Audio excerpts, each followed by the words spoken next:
नमस्कार बच्चों, मैं रेशमा यादव ब्रिजलाल जिंदल डीवी स्कूल जाखल से। हम कर रहे हैं 10वीं कक्षा की पुस्तक क्षितिज भाग 2 के गद्य खंड में पाठ 1 कहानी यह भी, जिसकी लेखिका है मनु भंडारी। मनु भंडारी का जन्म 1931 ईस्वी में गांव भानपुरा मध्य प्रदेश में हुआ।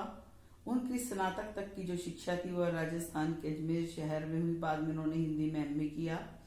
दिल्ली के मिरांडा हाउस कॉलेज में अध्यापन कार्य से अवकाश प्राप्ति के बाद आजकल वे दिल्ली में ही रहकर स्वतंत्र लेखन कार्य कर रही हैं।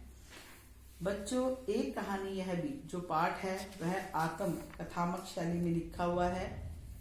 लेखिका का जन्म मध्य प्रदेश के भानपुरा गांव में 1931 में हुआ था, लेकिन उसकी यादों का सिलसिला अजमेर के ब्रह्मपुरी मोहल्ले के 2 मंजिला मकान में शुरू हुआ, जिसकी ऊपरी मंजिल पर उसके पिता रहते थे। लेखिका की जो माँ थी वह अनपढ़ थी। अजमेर से पहले लेखिका के पिता इंदौर में थे। वहाँ उनकी बड़ी प्रतिष्ठा थी। वे वहाँ पर खुशहाली के दिन जी रहे थे, लेकिन एक बड़े आर्थिक झटके के कारण वे इंदौर से अजमेर आ गए।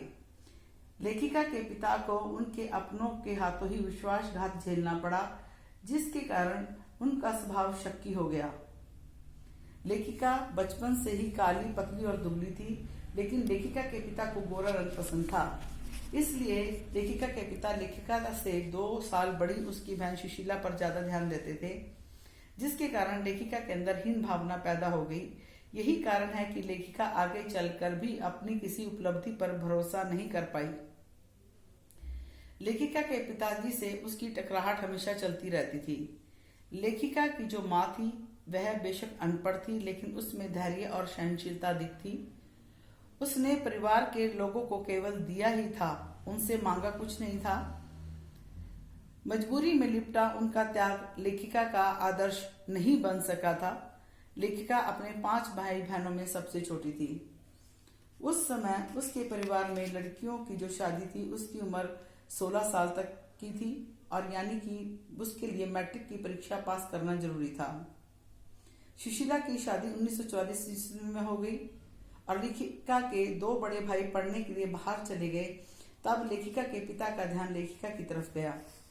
लेखिका के पिता लेखिका को रसोई से दूर रखते थे। वह रसोई को भटियार खाना कहते थे।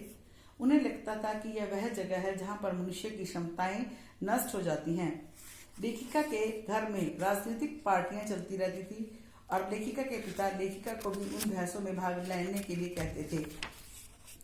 1945 ईस्वी में 10वीं की परीक्षा पास करने के बाद लेखिका का परिचय हिंदी की प्राध्यापिका शीला अग्रवाल से हुआ। उन्होंने लेखिका को साहित्य रचनाएं पढ़ने का चस्का लगाया। इन्हें पढ़कर लेखिका शीला अग्रवाल के साथ लंबी लंबी बहसें करती थी।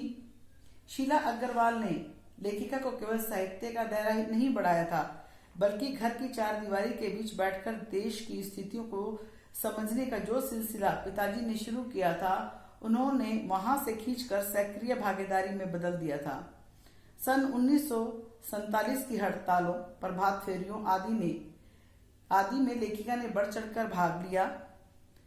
उसके अपने पिता से बेचारी टकराहट होती रहती थी। लेखिका के जो पिता थे वह यश पाने के इच्छुक थे। वह चाहते थे कि कुछ विशिष्ट बनकर जीना चाहिए। एक बार उन्होंने लेखिका के कॉलेज से प्रिंसिपल का पत्र आया, जिसे पढ़कर वह बहुत गुस्सा हुए, जिसमें लिखा हुआ था कि आपकी लड़की अनुशासनहीनता करती है, इसके विरुद्ध कार्रवाई क्यों न की जाए। लेखिका जो थी वह डर कर पड़ोस के घर में बैठ गई। लेकिन जब लेखिका के पिता कॉलेज से लौटे तो उन्हें बहुत गर्व हुआ। लेखिका के एक पिता जो थे दकियानुसी, उन्होंने लेखिका के पिता को भड़काना चाहा कि लड़कियों को हड़तालों आदि में भाग लेना शोभा नहीं देता। लेकिन उनके एक और अभिन्न मित्र थे डॉक्टर अंबालाल। उन्होंने लेखिका के पिता के आगे लेखिका के भाषण की बहुत प्रशंसा की। तब पिताजी के चेहरे पर गर्व का भाव झलक आया था। पिताजी ना जाने लेखिका के कितने अंतर विरोधियों के बीच जी रहे थे। सन 1947 के महीने में शीला अग्रवाल को कॉलेज वालों ने नोटिस थमा दिया। उन्होंने कॉलेज का अनुशासन बिगाड़ा है। 3rd ईयर की क्लासें बंद कर दी गई। लड़कियों ने इतना हुड़दंग मचाया कि कॉलेज वालों को अगस्त के अंत में कॉलेज फिर खोलना पड़ा। शताब्दी की सबसे बड़ी उपलब्धि थी कि 15 अगस्त 1947 को जो थी वो थी मिलने वाली स्वतंत्रता। बच्चों, ये था पाठ का सार। अब हम करेंगे पाठ के जो अभ्यास के प्रश्न उत्तर हैं।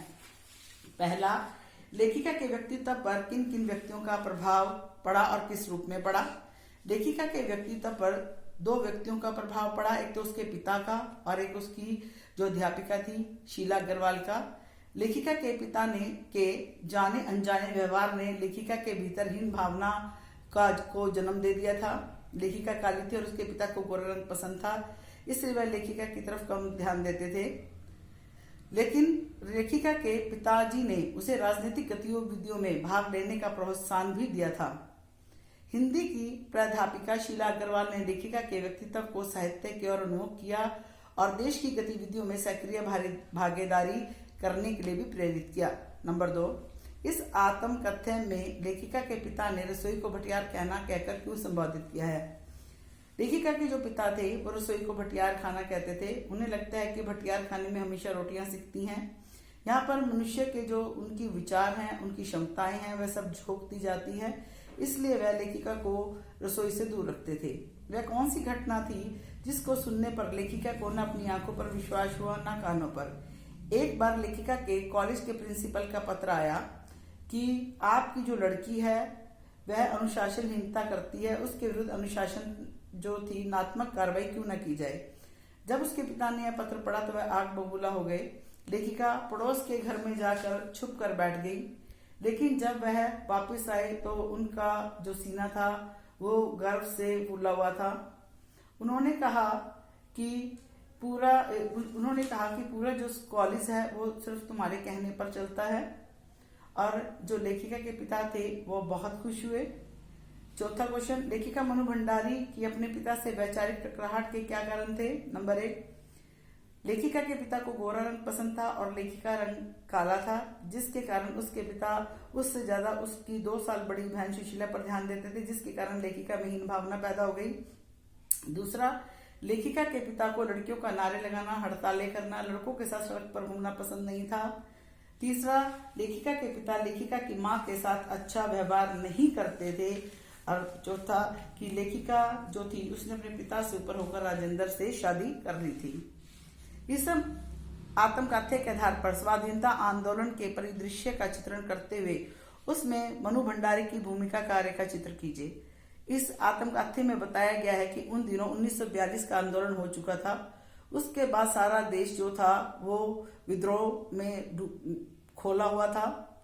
इसमें 1945 में मनु भंडारी ने 10वीं की कक्षा जो थी वो पास की, फर्स्ट ईयर में गई। उसकी भेंट प्राध्यापिका शीला अग्रवाल से हुई। उन्होंने उसे प्रेरित किया, प्रोत्साहित किया। तब लेखिका ने प्रभात फेरियों, हड़तालों और जुलूसों में भाग लेना शुरू कर दिया। जो डॉक्टर अंबालाल ने थे उन्होंने भी लेखिका को प्रोत्साहित किया। छठा, लेखिका ने बचपन में अपने भाई बहनों के साथ गिल्ली डंडा तथा पतंग उड़ाने जैसे खेल भी खेले, किंतु लड़की होने के कारण उनका दायरा घर की 4 दीवारी तक सीमित था। क्या आज भी लड़कियों के ऊपर स्थितियां ऐसी हैं या बदल गई हैं? अपने परिवेश के आधार पर लिखें। बच्चों, ये प्रश्न आपने खुद करना है, इसका उत्तर देना है। इसका 7वां क्वेश्चन है, मनुष्य के जीवन में आस पड़ोस का बहुत महत्व होता है, परंतु महानगर में रहने वाले लोग प्राय पड़ोस कल्चर से वंचित रहते हैं। इसके बारे में अपने विचार लिखिए। बेटा, ये भी आपने अपने आप ही करना है। इसके बाद जो है आपके हैं पाठ के अतिरिक्त क्वेश्चन, या इसको आप कह सकते हो असाइनमेंट से संबंधित। पहला है कि एक कहानी यह भी पाठ के आधार पर मनु भंडारी का चरित्र चित्रण कीजिए। दूसरा, मनु भंडारी की कहानियों के अधिकांश पात्र कहाँ के हैं। तीसरा, एक कहानी यह भी पाठ हमें क्या संदेश देता है। चौथा, पाठ के आधार पर मनु भंडारी के पिता के व्यक्तित्व की 2 विशेषताएं लिखें। बच्चों, आपने इस पाठ के जो हैं अभ्यास के जो प्रश्न हैं और ये जो असाइनमेंट के जो 4 क्वेश्चन हैं, ये अपनी फेयर नोटबुक पे सुंदर सुंदर उतारने हैं। धन्यवाद।